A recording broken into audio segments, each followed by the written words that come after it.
Okay guys, here we are doing another project. This is on our 2006 F-350. There's a ton of videos already on it. Well, not a ton, probably a couple. But anyway, um, this one is for the high idle override. That's from the factory, so you're not modding anything out. There's some videos on YouTube that people are saying you're modding it out and you're doing things it's not supposed to do. It's from the factory. It's designed to do it.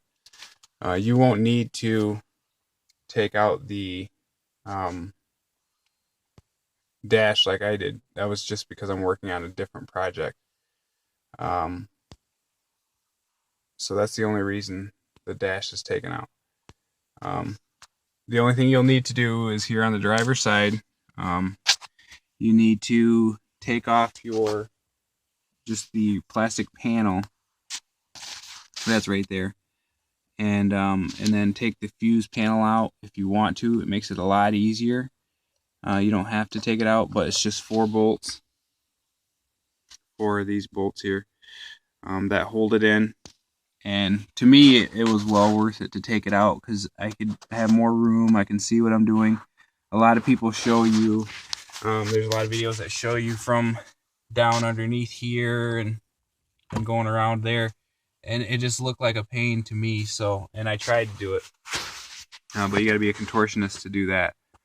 I did mine to my upfitter switches on the fire department. So number 1 is my emergency lights. Number 2 is my siren. Just turns it on.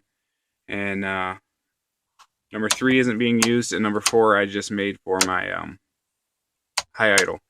So you just need a positive power to activate the high idle on a truck that has the upfitter switches and the high idle override.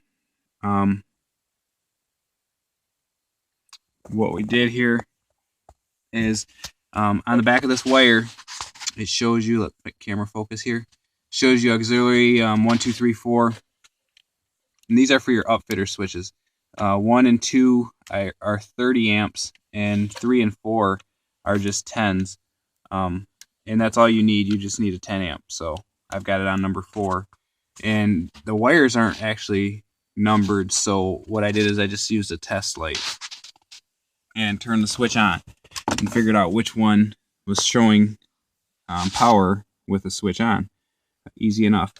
Number 4 ended up being this, I think, blue and purple wire that you see here. Yeah, or blue and orange, I'm sorry. So orange and blue wire is your number 4 upfitter switch. Then deeper in here, you see the camera in here. Hold on. You see the wire that it's normally clipped to your brake bracket, your emergency brake, but it has a whole bunch of different codes: PTO, PTO REF, PTO RPMs. And those really didn't mean anything to me. I had to look up the Ford diagram, and the one that I needed, because none of them say the actual colors that they are. The one I needed was, and the one you're going to need if you do this, is going to be a purple wire with a green stripe through it. Just splice it. I just did a butt connector because it's quick and this is a tight spot. And then I'm just going to put a zip tie around the remaining wires, just so they can't get moved. And they can't touch anything, even though they do have battery saver terminals on the end of them. I'm just going to put another zip tie around it to make sure. So that's the installation, really. That's all you got to do. The upfitter wire on this side, closer to the camera, and then the PTO wire on the other side. You just clip them together. That's all you got to do. And then to actually use that function, you have to turn your handbrake, emergency brake on this truck. You know, it's right in here, and it doesn't even have to be very far, just enough that your light shows that the brake is on.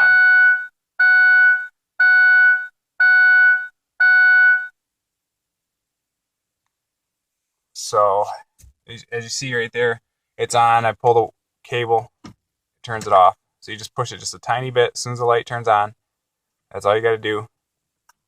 And see, it's on. So we'll go ahead and start it.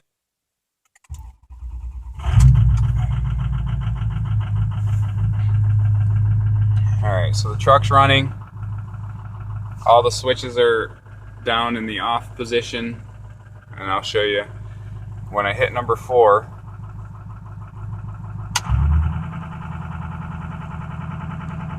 So it's useful to warm up your truck in the winter, or if you got a big draw on it, it'll keep the power going.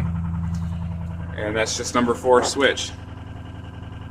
So when you turn number 4 back off, it goes back to your normal idle. So there you go, guys. I know there's a lot of videos showing this how to do this, but they were all the camera upside down or really dark. It was hard to see, so I wanted to make sure that you had a clear view of what you're doing and what wires you're looking for and stuff like that. And then again, like we're trying to make it easier to do stuff on your own. So anyways, hit the like button, subscribe, and thanks for watching.